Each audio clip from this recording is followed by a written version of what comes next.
Hey, we're cooking with gas here on the Jewcast. Okay, careful using a phrase like that. This trial is a travesty. It's a travesty of a mockery, of a sham, of a mockery, of a travesty, of two mockeries, of a sham. Tradition! Oh, shut up, Carl! Shut your goddamn Jew mouth! You people are why there's war in the Middle East! Gekakken af een jam. Nebbig. Verpoepoepoe. Vermischt. Verkakt. Vertut. Verstonken. Fartig. Exactly. You're what Grammy Hall would call a real Jew. Hey, everybody. Shalom. Jonathan Randall here. Jordan Ferber here. Welcome to the second episode of American Jew. American Jew. Mazel tov, we did it. We stuck to it for at least 2 weeks. L'chaim. We are recording today. It is actually Valentine's Day. Happy Valentine's Day to you. Yes, happy Valentine's Day to you. As we discussed last week, we will be celebrating tomorrow when we go get those candies for half. So another great week for Jews, Jordan. I know, can you believe it? I got to tell you, the fact that, first of all, Jews are always in the news, not just because of, the fact that we are great and we do great things. Sometimes there's bad news about the Jews, but this week, 2 weeks in a row, great news for the Jews. Well, Jews are rising above. First, we had the first Jewish MVP, and this week we had the winner for the best rap song, a Jew. Yeah. We're taking over sports and rap music. Well, I mean, we've always had a very strong influence with the Grammys, I would say. I mean, my Grammy, loves me. I had a good connection with my Grammy. You did love your Grammy very much. I mean, but of course, we're talking about the award show, not your bubby. You wouldn't necessarily think that we wouldn't have a sway with the Grammys. Well, I'm glad that we won. Are you a big Drake fan? I do not like Drake at all. But now what's funny? I'm taking it as like we won a Grammy. You know how people get in sports and they really think like they win or lose with their team? I'm doing the same thing when a Jew wins something. So the Jew won a Grammy. It's like all us Jews won a Grammy. And Drake is Jewish. He actually went to a Jewish day school in Canada growing up. Right. He had a bar mitzvah. Yes. Which I don't know if you heard was actually his first mixtape.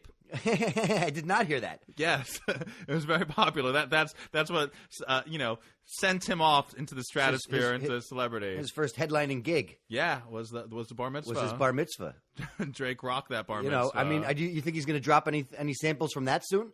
I don't know, but I heard that he has some videos where he is like wearing a tallis or he's talking about being a Jew and stuff like that. So, more power to us. Well, congratulations to Drake. Thanks for representing the Jews. When it comes to Jewish rappers, I'm pretty much diehard Beastie Boy fan, but still, I'm giving you kudos and thank you for representing us, Drake. Yeah. So I don't know what's going to be next for the Jews. We got the Super Bowl, we got sports, we got rap. I mean, are we going to win NASCAR next week?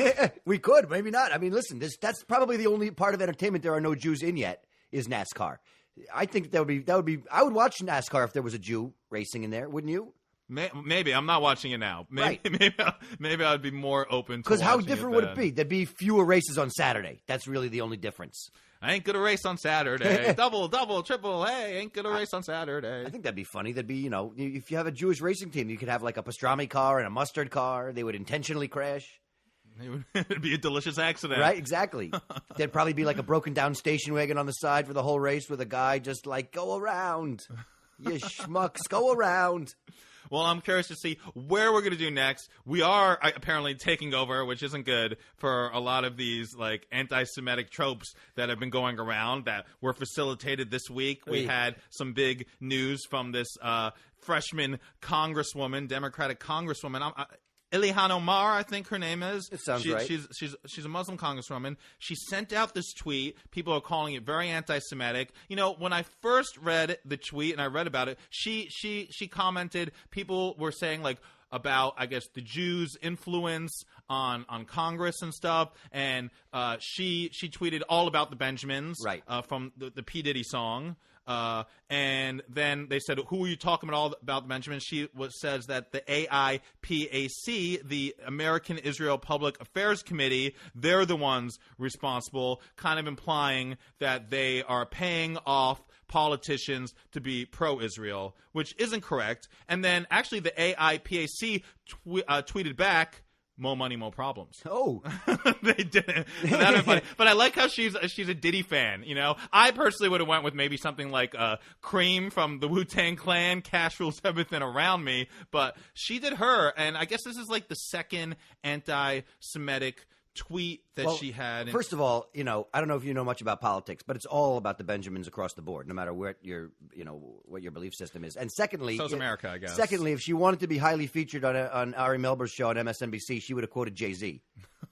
I guess she would have done that. People really got on her. The Democratic Party, Nancy Pelosi, they issued a statement. Sounds like she's got 99 problems right now. Yes, and, but being a Jew ain't one. I don't know. Like, at first I thought, like, people were blowing this up. Yeah, so what? All about the Benjamins. Exactly. Politicians are ruled by money. America's ruled by money. It's kind of like a funny little thing. I thought maybe they were attacking her more because she was a Muslim and they were giving this, like, a little more attention than it needed. But, upon further investigation, she had tweeted something in the past as well, implying about, like, what was it? That Israel hypnotized the world. May Allah awaken the people to realize the evil that Israel's doing, something along the lines like that. And then she apologized for that when people pointed out that was anti-Semitic. So, I mean, what do you think about all this? Do you think she was anti-Semitic? Do you think what people attacked her is justified? Well, I think I think it's also complicated. I think that she's backpedaling a lot because she doesn't realize that some of the stuff that she's putting out there has that anti-Semitic connotation prior to, she's taking some stuff out of context, I think, from its original context and using it to further her own beliefs, but not realizing that it's, from something that sowed hatred. Right. She's claiming ignorance, and I want to believe her, but it is a little hard because this is the second time that she did something like this. Right. But apparently she's not familiar with these, old anti-Semitic tropes like that she's propagating. Maybe she's just really against Benjamin Netanyahu. Maybe that's the Benjamin she's talking about. Maybe those are all the Benjamins that she's talking about. It's all about the Benjamins. I'm not a fan of the Benjamins. Maybe it is all about the Benjamins. I don't know. Also, not a fan of Benjamin Franklin. You think she doesn't like Benjamins at all? She's not a fan of Benjamins. Benjamin Button? She's not. She went to Benjamin Button and she was like, I'm glad this movie started with the end because I'm done. She definitely won't eat at Ben's Deli. I'll tell you that. No, much. she's not at Ben's Deli. I mean, I don't know. I mean, I think I like her favorite part of Spider-Man is when Uncle Ben gets shot in the beginning. With great power does come great responsibility, especially if you're in the AIPAC. I think it was a good thing because it kind of raised awareness about anti-Semitism, which is on the rise, since Trump became president. I'm not saying it's his fault or anything, but I mean, he does say some things, even though he's pushing for her to be kicked out of Congress. He has made some remarks that also kind of mirrored these anti-Semitic tropes in the past. And I think it's unfortunate that, anti-Semitism still exists, but I think it's good to shine a light on it. Like, what are things that are anti-Semitic? And maybe she didn't know that what she was saying is anti-Semitic, and maybe other people didn't know, and hopefully now there'll be a little bit less anti-Semitism. It's a very tricky situation what's happening in Israel. I'm not an expert on it. I do appreciate that it's the Jewish state. I've been to Israel a couple times, but I also have sympathy for the Palestinian people, and I don't want them to be hurt or killed or massacred or to feel like they don't have a home. And, and I say that as a Jewish person, I think we got to put an end to anti-Semitism. It's on the rise. We talked about it last week all over the world. I know, just quickly mentioned, in France, it's up 74% from last year. It's just... It's got to end. Hatred towards any group of people, whether it's based on their sexual preference, based on their race, based on their religion, is wrong. And I think especially someone from Muslim descent who has taken a lot of, Muslims have it hard in this country. There's a lot of stereotypes and prejudice towards them. They shouldn't be spreading prejudices and stereotypes about other people. That's why I think it's important that I know. So I'm not particularly religious myself. So I'm certainly ignorant to a lot of aspects of Judaism as well, which is why I think it's always important sometimes to look at the Torah portions and try to figure out what the fuck's going on, because some of it's confusing to me as well. No, it is confusing. And before we get to this week's Torah portion, one of the people that I guess listened to it sent me something about a Jewish product, and I think we should start featuring some Jewish products on the American Jew podcast. Oh, right. And this is called the Kosher Switch. The Kosher Switch. The Kosher Switch, which is a switch. Get your minds out of the gutter, people. It's not what you're thinking. It allows Jews to turn lights on and off on the Sabbath on the Sabbath, Saturdays, right. and on Jewish holidays. So for, our people that aren't familiar with, Jews aren't supposed to use electricity on the Sabbath, on special holidays. It has something to do with, in the Bible, it says that we shouldn't use fire, and we've translated that into not using electricity. I mean, it's like on Yom Kippur, you're supposed to sit in the dark and think about what you've done over the past year. I think it has to a little bit more than that, but I'm sorry that your parents locked you in the closet on Yom Kippur. But so, and it's funny because this switch has been out a couple years, and there's like some controversy about it. I was reading some rabbis say it's okay, some rabbis say it's not okay, some rabbis said it was okay, and then they changed their mind and said it was not okay. Oh. So people can't make up their mind, but you can buy this switch. To me, I understand.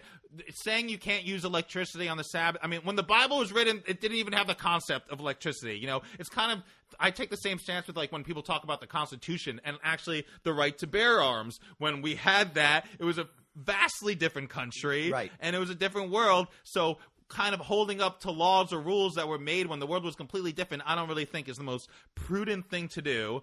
And if you're gonna buy this thing because you're so worried about the lights, just turn on the freaking light. I guess it has, I don't get it. I guess it's something they're saying that it halakhically it allows users, the action is not considered to have caused a given reaction.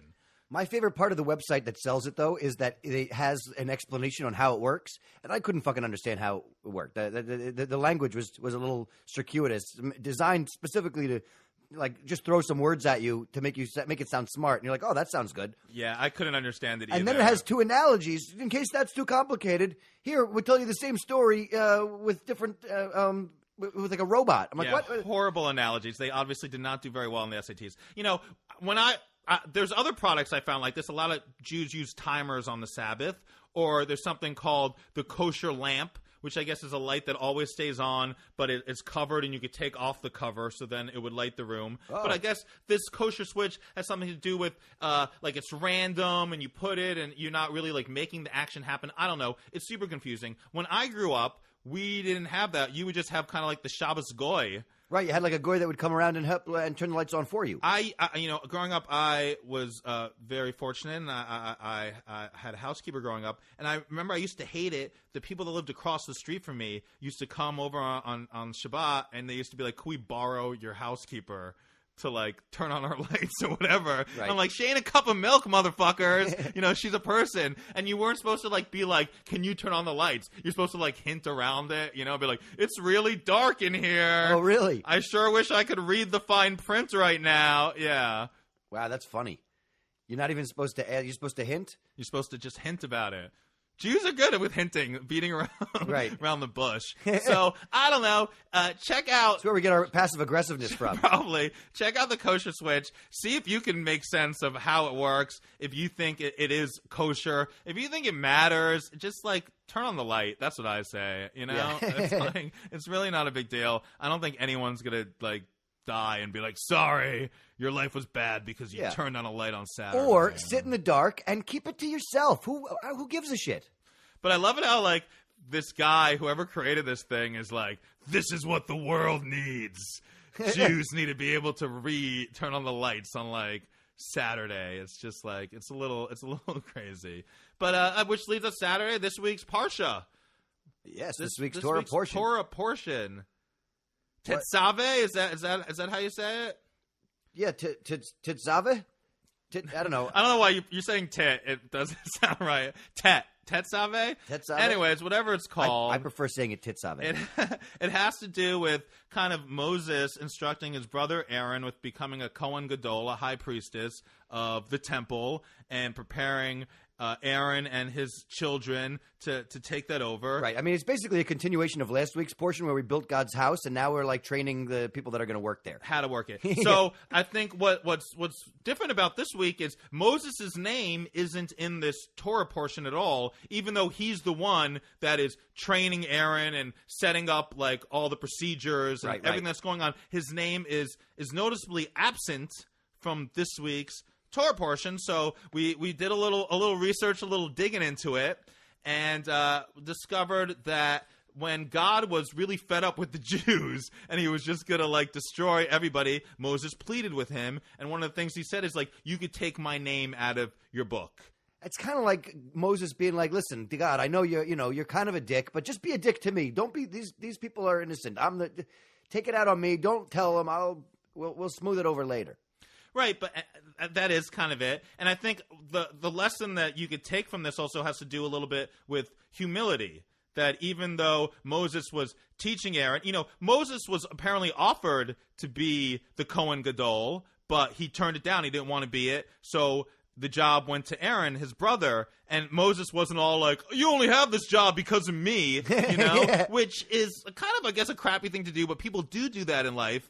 But taking his name out of this whole section is kind of a thing. It's putting the spotlight all on Aaron and giving Aaron his time to shine, which is kind of nice. And I think, when it comes to humility, what's important is to let others shine without announcing your role in the success. And I think that is kind of a beautiful thing that we, as all humans, should take on and not be so quick to be like, oh, you got this because of me, or I helped you, or this, or just be happy for the person and their success and let them have the spotlight. Whether, it's all about, we live in a very me world, but no, it doesn't always need to be like that. But, I think that's really beautiful and a nice little message to get from this week's portion that, we should be more humble in our lives and not be so quick to take credit for things, whether we deserve it or not. We don't always need, to be the center of attention. And sometimes it's best to let others have it.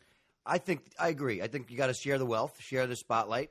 And sometimes, somebody that might not speak up for themselves, you got to give them the opportunity and say, hey, this guy, get up there, Aaron, light those fires. Yeah, for sure. Making someone else feel good, talking about someone else's success and achievements, is better, I think, than talking about your own. Yeah. Well, Quite hopefully, frankly. I'm just glad there was no complaining in this week's Torah portion. I'm sure there was, but I don't think we delved in deep enough to read about it. Yeah.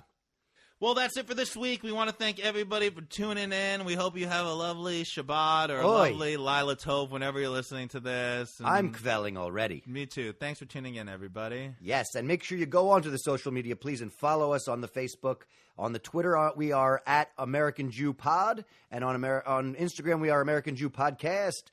Give us a follow and a like, and we'll send some nice Jewish things your way. Yeah, it'll be a big mitzvah for you. So also subscribe to us on iTunes, the American Jew Podcast. Give us 5 stars. You want to. And leave us a nice little review. We would appreciate it, and it'll definitely help you go to Olam Haba.